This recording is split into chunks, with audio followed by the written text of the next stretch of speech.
Bismillahirrahmanirrahim. Assalamualaikum warahmatullahi wabarakatuh.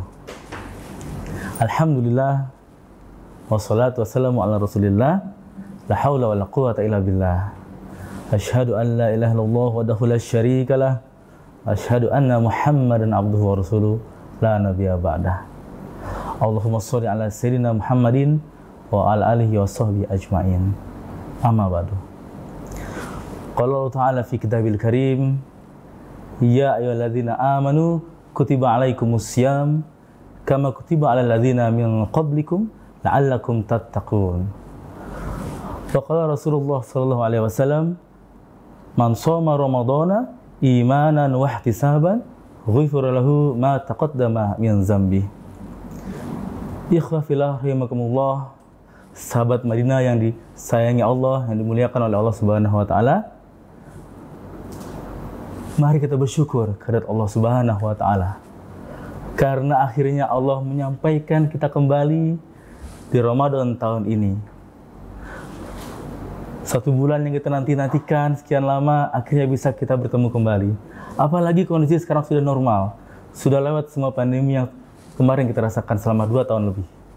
Insya Allah kita bisa beribadah lebih khusyuk, kita bisa berpuasa dengan lebih baik, kita bisa bersilaturahim dan melakukan semua ibadah-ibadah baik yang wajib maupun sunnah dengan lebih baik lagi. Amin ya rabbal alamin.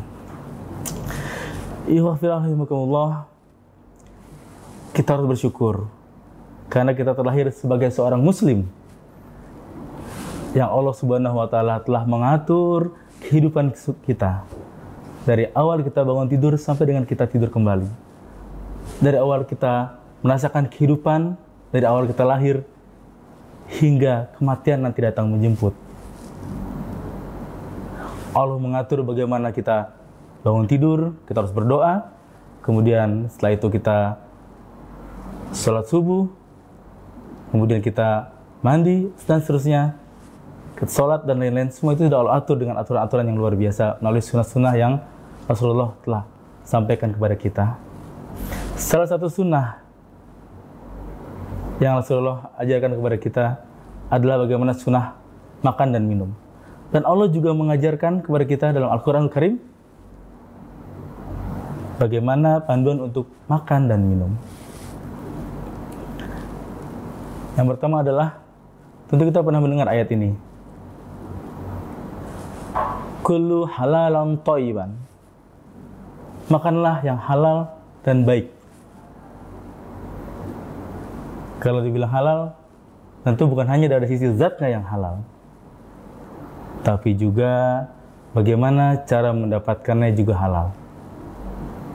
Kalau zat yang halal, tentu kita semua sudah tahu ya. Misalnya, tidak boleh memakan daging babi, tidak boleh makan yang binatang yang bertaring, dan lain-lain. Tapi kalau hasil yang halal, itu juga harus diperhatikan. Misalnya, bukan dari harta hasil korupsi, belinya, bukan dari mencuri, dan lain-lain yang memang cara mendapatkannya tidak diperbolehkan oleh Allah Subhanahu wa taala. Kemudian yang kedua adalah thayyib.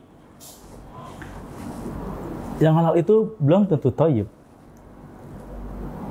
Semisal, bagi orang-orang yang memiliki keluhan penyakit-penyakit seperti misalnya hipertensi, asam urat, masalah gangguan lambung, kolesterol, dan lain-lain. Ada beberapa makanan yang halal tapi tidak thayyib bagi mereka. Misalnya, jika kita punya gangguan lambung, tentu kita harus mengurangi makan yang pedas atau yang asam. Itu halal bagi orang lain, tapi bagi yang bersangkutan itu tidak thayyib. Begitupun bagi orang yang asam urat. Nah, emping bagi orang yang asam urat itu tidak thayyib.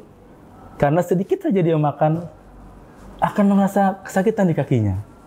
Nah itulah kenapa kita harus memilih yang thayyib juga.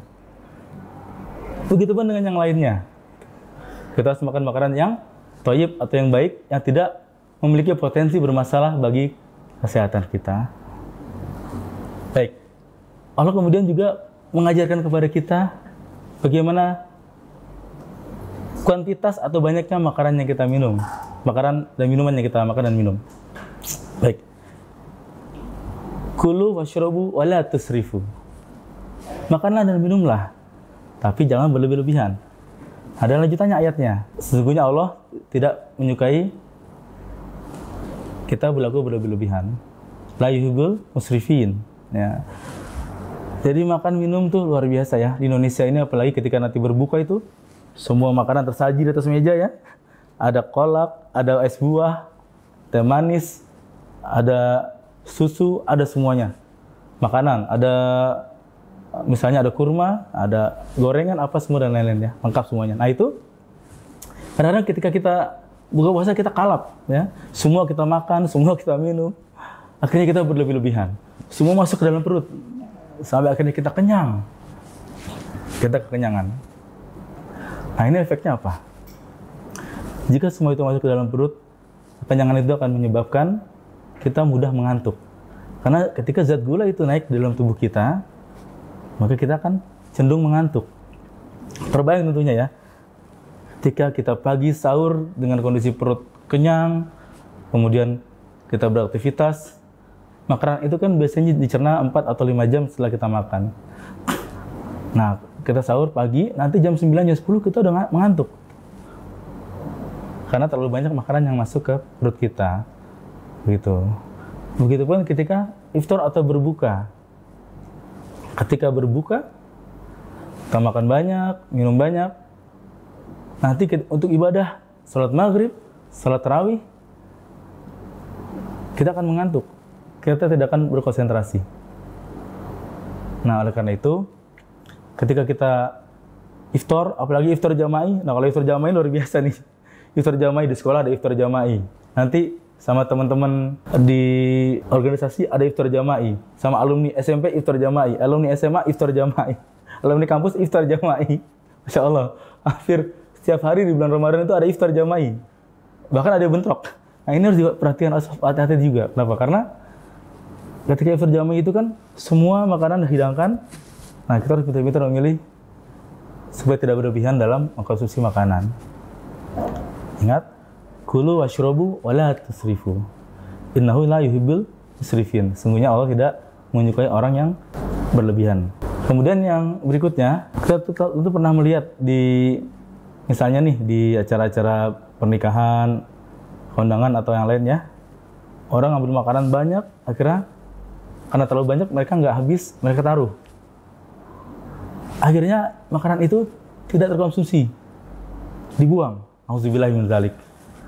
Terbayang nggak bagaimana proses pembuatan makanan itu, biaya yang dikeluarkan, energi yang dikeluarkan, kemudian juga bagaimana prosesnya itu membutuhkan waktu yang tidak sebentar untuk memproses makanan itu, mungkin yang memasak dari pagi, dari malam hari, luar biasa kan, Insya Allah. Nah, itu harus kita perhatikan.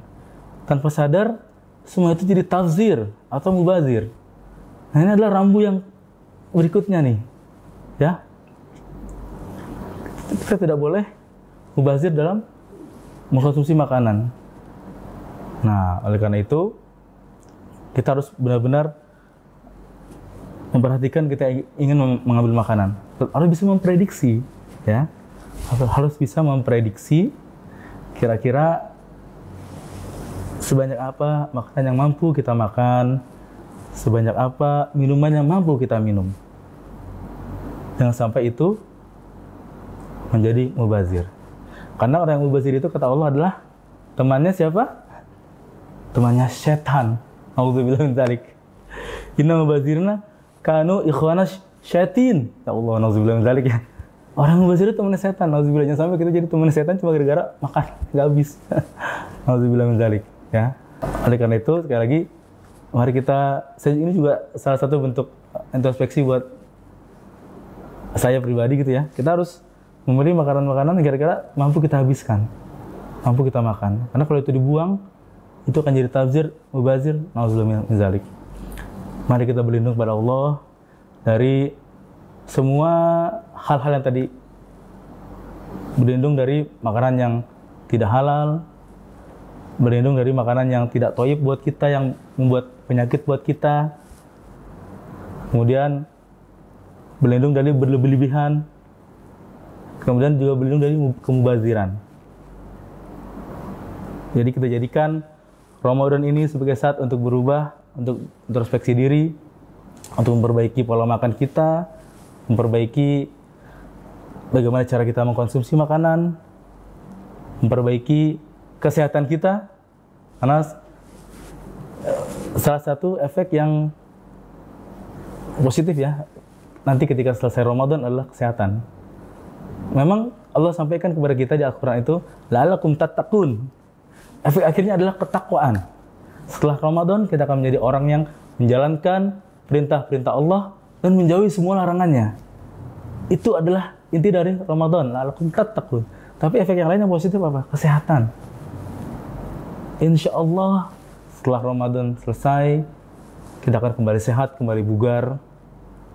Nah, ini godaannya nih. Setelah Ramadan, godaannya adalah silaturahim. Silaturahim Idul Fitri. Kita datang ke semua teman-teman, ke saudara-saudara. Itu makanan luar biasa itu.